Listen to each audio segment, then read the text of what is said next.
Good dads are painted as dangerous all the time because the family court allows for a female narcissist to exploit its system on a daily basis. So if you're in a custody battle where you're receiving false allegations, parental alienation, you're being told that you're a bad father, and every time you react to it, you go deeper in the hole. She's exploiting the courts, law enforcement, CPS, DCFS, GALs, social workers, the friends of the court, your custody evaluator is all bought into her lie. And I just want to say, I hope you're not there yet, because we can prevent it. This is all happening because of something called reactive abuse, and female covert narcissists are excellent at it. Now, how to win in family court against the narcissist is usually pinned towards the narcissistic man abusing the narcissistic woman. And this is horrible. But for a man, it's going to be different to defend. And the reason being is most women who are narcissists are covert, meaning they wear a different mask in the daytime of being passive and oftentimes the victim. They're sweet. They take on empowering female traits, but behind closed doors, they rain fire on you and the kids. And you need to protect your kids on this. You also have to understand that in family court, if you're a man being abused by a female narcissist, false allegations of domestic violence, sexual abuse, abuse towards the kids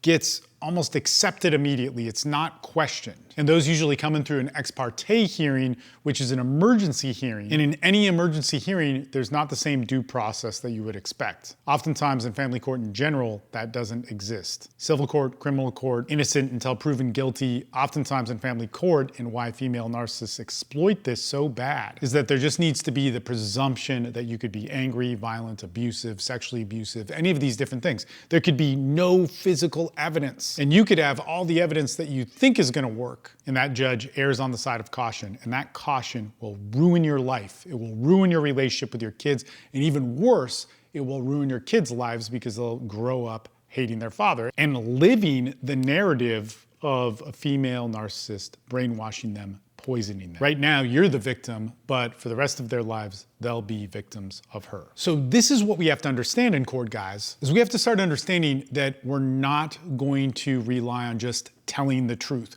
We're not going to point out and expose her as being an evil mother or woman. We have to show that through a narrative of evidence. Now, when you hear people explain you need to expose the narcissist, I'd really encourage you to watch my videos on this because I break it down very well. But exposing a female narcissist isn't exposing her how you would think it needs to be. It needs to be done through the narrative of evidence, and your battlefield is the courtroom. It's not social media, it's not Facebook, it's not all the ways that she's attacking you. It's building that picture through the courts. See, when guys get reactive and they defend themselves for whatever reason, the courts interpret that oftentimes as anger. It could paint the picture of you being unstable or somebody who can't even behave in court.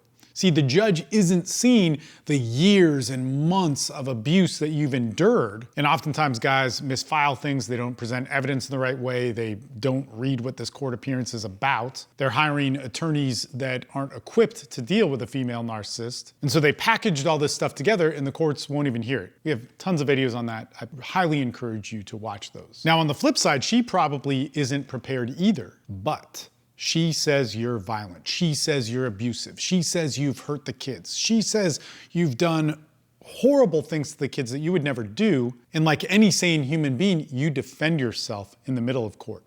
That judge isn't seeing the entirety of the relationship. They're seeing 10 or 15 minutes of a hearing where you retaliate back. And although she was also speaking out of turn, men have this horrible bias and stereotype that they could be dangerous or violent. And if she's saying that and you react in that way, you could screw yourself. You gotta know how to not bite at these things, not fall into the trap of reactive abuse. You gotta learn courtroom etiquette, you gotta learn the laws. And I know all of this is tremendously confusing for you. So if you wanna learn how to do that for free, check out my 30 in 30 high conflict custody portal. It's a free product that is better than any other paid product out there, but there's something even better as well that's for free, and that is my 6-part video course of recovering from narcissistic abuse written for men in custody battles that will show you how to flip this horrible disorder so that you can win custody.